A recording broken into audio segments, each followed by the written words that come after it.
Me gusta volar. Los paisajes me sitúan frente a hechos que nos constituyen como patria.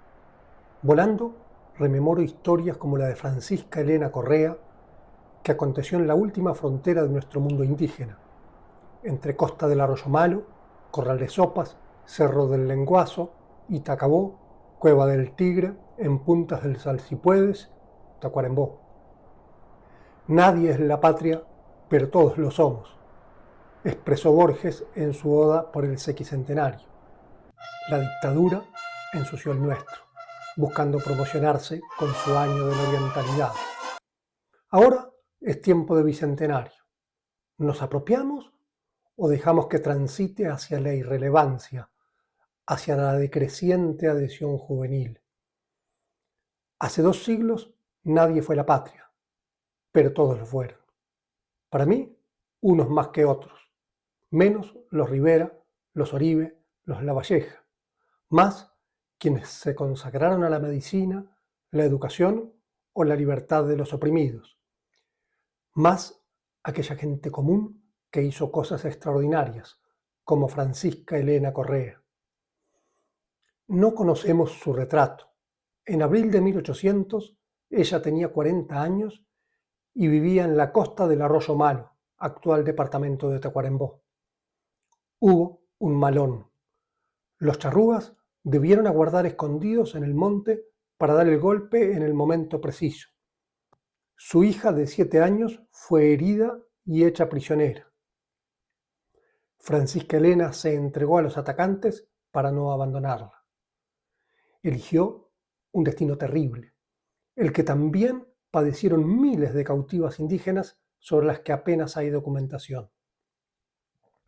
7 meses después, posiblemente en el Corral de Sopas, los indígenas que tenían prisioneras a madre e hija fueron atacados. Ordenaron que mujeres y niños corrieran a refugiarse en el monte. En la precipitación, una pequeña charrúa de 4 años cayó. Francisca Elena se detuvo para ayudarla. De pronto se vio sola en la espesura. No sabía cuán lejos estaba su salvación y la de su hija. No tenía armas ni comida, pero decidió intentar la fuga. Durante 4 días resonaron en el monte voces de quienes la buscaban. ¿Cómo mantuvo en silencio a la niña charrúa? ¿Qué habrá pensado? ¿Qué ha hablado con su hija sobre el imposible de devolverla sin ser atrapadas? ¿Sobre abandonarla a una muerte segura en la espesura? ¿Sobre llevarla, multiplicando por 1000 las dificultades? Cuando cesaron las voces, marcharon. Francisca Elena llevó a la pequeña charrúa en brazos y tras 19 días encontró soldados en el rincón del arroyo Itacabó. Más adelante volvió a los campos donde habían sido capturadas, en Costa del Arroyo Malo, y debió irse señalada como intrusa.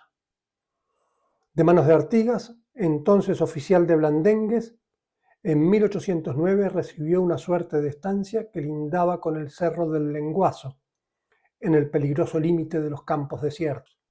Después hubo revolución artiguista, ocupación luso-brasileña, nació nuestra república y sucedió la emboscada de Salsipuedes. Francisca Elena regularizó sus títulos de propiedad en 1824. Me falta confirmarlo, pero creo que nuestra naciente república la despojó de ellos. Tuvo tiempo en la vejez para oficiar como madrina en Tacuarembó. Debió ser alguien muy querido. Acerca de ella sé unas cuantas cosas más, pero esa narración debe esperar. Nadie fue la patria, pero todos fueron. A 200 años de aquellos hechos fundacionales.